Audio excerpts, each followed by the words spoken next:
விக்கிரவாண்டியில் நாம் தமிழர் வந்து அதிமுக போராட்டத்துக்கு ஆதரவு கொடுத்தாங்க. எடப்பாடி பழனிசாமி அந்த இதில் ஆதரித்து பேசினாங்க. விஜயகாந்த் ஆதரிச்சு பேசினாங்க. நடிகர் விஜய் நான் என் தம்பியும் சேர்ந்து அது சம்மந்தமே இல்லாத அரசியல்.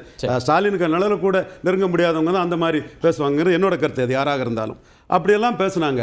பேசி வந்து அவங்க அதிகபட்சம் எடுத்தது 1 விழுக்காடு வாக்கு தான் அதிமுக நிற்காத போது விக்கிரவாண்டியில் அவங்க உயர்ந்தாங்க.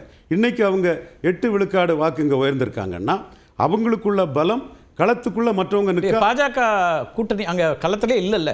பாமக விக்கிரவாண்டியில் போட்டிட்டுச்சு. இப்போ இங்கே அப்படி ஒரு பாஜகவுடைய வேட்பாளரோ அல்லது பாஜக கூட்டணியோ நிற்காத போது அந்த வாக்குகளும் இவங்களுக்கு வருதுன்னு வன்னியரசு பார்க்குறாரு. அந்த வாக்கை சீமான் எப்படி எடுக்கிறாருன்னா திப்பு சுல்தானை குளோரிஃபை பண்ணி எடுக்கிறார். ஆசீர்வாதாச்சாரி திப்பு சுல்தான் குளோரிஃபிகேஷனை ஏற்றுக்குவாரா? பாஜகவில் உறுதியானவர் இதானவர் திப்பு சுல்தான் குளோரிஃபிகேஷனை ஏற்றுக்குவாரா? இந்த 1 மாத காலத்தில் பார்த்தீங்களா திரு சீமான் அவர்களுடைய பரப்புரையில் இதெல்லாம் அவர் பேசுகிறாருன்னு யாராவது விமர்சனங்கள் முன் வச்சாரா? பெரியார் விமர்சிக்கிறார், அதனால் அவர் துணிச்சலாக பேசுகிறார், அவரை ஆதரிக்க வேண்டும், அப்படிதானே எல்லாருமே நீங்கள் பார்த்தீங்க. அப்போ என்ன பொதுவான அவருடைய பரப்புரையில் எது பார்க்கப்பட்டது வலதுசாரிகளால்?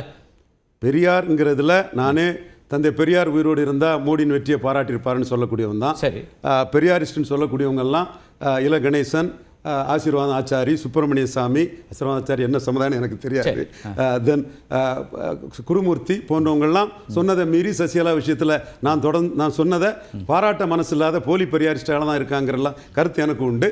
பட் இந்த இதில் சீமான் எடுத்த பல இஷ்யூஸில் பெரியாருங்கிற ஒரு இஷ்யூ, அந்த இஷ்யூ அவருக்கு நீங்க வந்து ரியல் பெரியாரிஸ்ட்னா நீங்க சொல்லுங்களேன். சீமான் ரியல் பெரியாரிஸ்ட் கிடையாது.